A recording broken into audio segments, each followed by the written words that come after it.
Hey there, folks. Rob Allen here, co-CEO of The People Stack, where we help tech leaders just like you and individual contributors who are up in the seniority live their dream lives and their dream careers. Now, on today's episode, I want to talk to you about the 4 reasons why playing it safe is the worst way ever to have job security. I love analogies and I love being able to use them in explanations, but the reason I want to talk about this topic is because recently in a leadership Slack team that I'm a part of, there was a conversation around job security at large, but also job security as you get older. Folks who are over the age of 50 are worried about ageism and the ability to get new roles after they lose their job or they want to change positions. And a lot of the advice that I was seeing was around playing it safe. It was around trying to keep your head down, knuckle down, and stay in with the company because they're big or because they're the company's lasted a long time or because it's where you've been for the last decade. And those are terrible, terrible, terrible reasons to stay at your job. Reasons to stay at your job are because you love it. Reasons to stay at your job is because it supports the lifestyle that you wanted to have. It allows you to be your best self. It allows you to go and live to the fullest. It allows you to spend time with the people that you care about the most. It allows that time to be of a high quality. It allows you to take the vacations you want to take, engage in the hobbies you want to engage in. It allows you to have the impact in this world that you want to have, to support teams, to have outcomes through what your company produces that make the world better.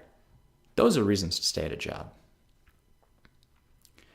If you're only staying at your job because you feel like that's the safer play, because you feel like that's what it means to set yourself up for success,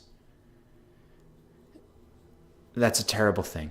You're going to find, like many of these people that are the anecdotes for what happens when you're over 50 and the rug gets pulled out from under you. This is exactly why that happened to them. Because they tucked in. Because they were focusing on not being noticed. Because they were focusing on staying where they are and not moving. There's a great quote from Helen Keller that security is mostly a superstition. It doesn't exist in nature, nor do the children of men as a whole experience it.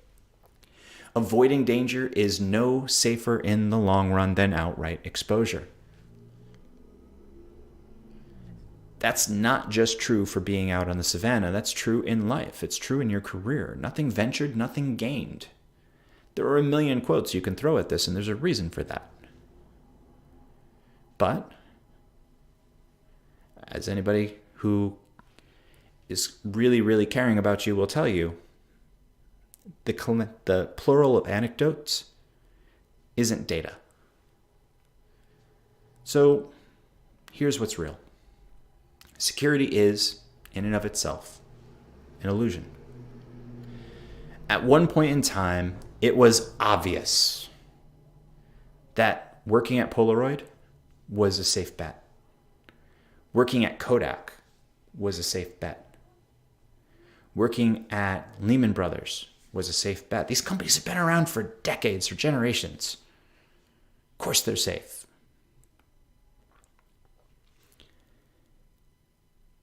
Throughout 2020, one of the lessons I want you to look back and take is that safety is relative and that even the safest business can take a wrong turn and evaporate. And when that safe business evaporates, there goes your job along with it. And if you weren't making strides, if you weren't making progress towards that powerful career that you know you wanted to have, there goes that powerful career. And now you're going to need to go out and do something to get it back. In fact, getting complacent, resting on your laurels, and failing to innovate, it can not only kill a career, it can kill an entire company. So take that to heart. Stay innovative. Stay hungry.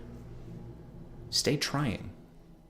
Otherwise, you're going to fall behind. It doesn't matter what your past performance was, because those gains can be taken away in a moment. And if you need more examples than Polaroid or Kodak or any of the companies we lost in through the financial crises a few years back, or through 2020, because suddenly entire industries ceased to matter for an entire year. If you need more examples than that, then look outward. You'll find them. But just as it's true that careers and lives can evaporate, it's true that careers and lives can continue to evolve. Careers and companies and lives can continue to evolve. They can continue to be made anew. They can continue to stay relevant. Now, I don't mean go out and learn every single framework that pops out.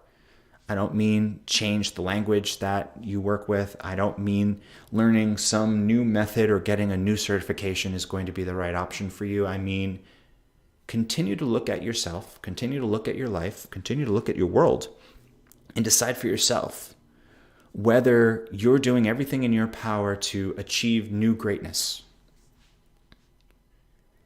Because if you're not, what are you doing?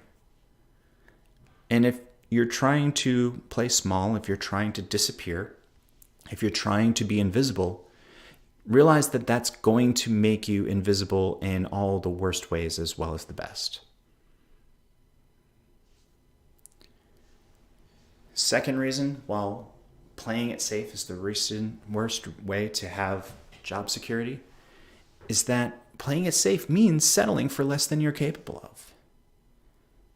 All of those things that you're tolerating around whether or not you push back on a boss telling you to do something that you know isn't the right play, or not pushing back when you're asked to work ridiculous hours, or doing whatever you think you need to do in order to please your leadership. All of that is robbing you of energy, focus, drive, and it's making it easier for you to accept more pain, more struggle, and ultimately expect less good out of yourself, less good out of the company, less good out of you and your future. And when you expect less good out of your future, you work not for that. You don't try and prove yourself wrong. Instead, you end up proving yourself right. We see people falling into cynicism and being lauded as that being great wisdom, being the safe bet. But cynicism steals from your future. It steals the possibilities you could have been achieving. It steals from the things that otherwise would have been powerful additions to you and your skill set, to you and your history, to you and your future. When Jen and I made the move back to Boston in 2014, our son was just about to start kindergarten. I was moving upward within a very large organization, actually pretty quickly. But living where we were living didn't feel like home. Doing the things that were available to us in that place didn't feel rich and fulfilling. It didn't feel like we were living our lives. It felt like we were waiting for something major to shift us. And so when I got contacted to interview for a role for a company nobody had ever heard of, and that ended up being a job offer, it was a risk to put down everything that we had learned to put down everything that we had solid. We owned a home. We had 2 cars. We had a child in a great daycare that was going to move to a good school. I had a safe job. Wasn't fulfilling me the way it could have, but it was safe. We packed all of that up. We sold everything we owned. We sold that house. And we moved back to Boston. And there was a lot of uncertainty with that. There was a lot of insecurity with that. I was working for a tiny company. A company with only 100 employees. Went from a company that had maybe 5,000, 6,000. And what was I going to be doing? It was technically a lateral move, but it offered me so many opportunities to live life differently. I was able that year to take my son on a whale watch. We saw humpback whales, like live in person, feet from the railing. We got to live through an adventure of being in Boston during one of the heaviest snowfall winters on record. We got to live in a city that we could walk around in, and my health improved in ways that I didn't even realize I was struggling through. All of that was capable. All of that was possible because we took action. We did the unsafe thing. Reason number 3 why playing it safe is the worst way to have job security is that staying in your comfort zone makes it harder for you to employ, makes it easier for you to target for layoff, makes it easier to give you more work for less pay, and it makes it easier to demand more of you in less time. All of this is also indeed possible, and you're seeing it right now already. All you have to do is look around. When you're the guy who only works on this one niche problem, you are one software change away from that problem not existing anymore. In fact, you're making yourself a thing for the company to spend money to get rid of. When you're the person who has knowledge of just this one sphere, or the person who is capable of helping in this one specific way, that may feel like security. But not branching out beyond that makes it that much easier to get rid of you if someone decides that that's what's the best interest of the company. And in point in fact, that's the best interest of the company, is to not have to worry about a single person, not having their bus number be one. So what is it that is your main thing that you're making yourself available for? What is it that you're known for as being valuable for? And if it's not just that thing, ding, ding, ding, like multiple items, what software purchase, what script, what outsourcing makes you irrelevant? You got to take that into account when you're thinking about your security, when you think about what's available to you. And honestly, if it's a snap of the fingers and you're no longer relevant, you're no longer necessary, it doesn't matter how big the company is, it doesn't matter how long you've been there, it doesn't matter how close to retirement you are, it doesn't matter who in what part of the organization owes you a favor. None of it matters. Because unless keeping you is more valuable to that organization, to the people making the decisions about that organization, than it is to just replace you with something software or easily contracted or killed off, then that's not safety. That's just asking to be let go. And it's asking to be let go at your most vulnerable, because if you've been focusing on that one comfort zone, the likelihood of you finding another organization that wants to hire someone to work in that comfort zone and only that comfort zone is infinitesimally small, and it gets smaller by the year that you do that. Number 4, living your dream requires calculated risk. And if you're not ready to live your dream, then what the hell are we doing talking here? You should be ready to live your dream. You should be not waiting on the future to happen to you, but instead trying to make that future happen for yourself. Now, working in IT, I've lost friends. I have had people that I relied on, people I knew, pass away on the job. It's happened.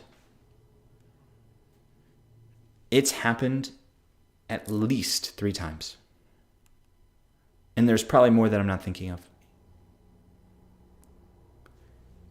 Maybe it hasn't happened to you yet, but recognize that if we learn nothing else from 2020, it's that the future is not guaranteed. No one is going to hold our hand and make sure that further day off into the great beyond, where it's been, you're going to have all of your ducks in a row and you're finally going to be able to learn that instrument. You're finally going to have the energy to go and pick up that new sport. You're finally going to be able to travel and see that place with your spouse. If 2020 teaches us nothing else, it's that none of that is guaranteed.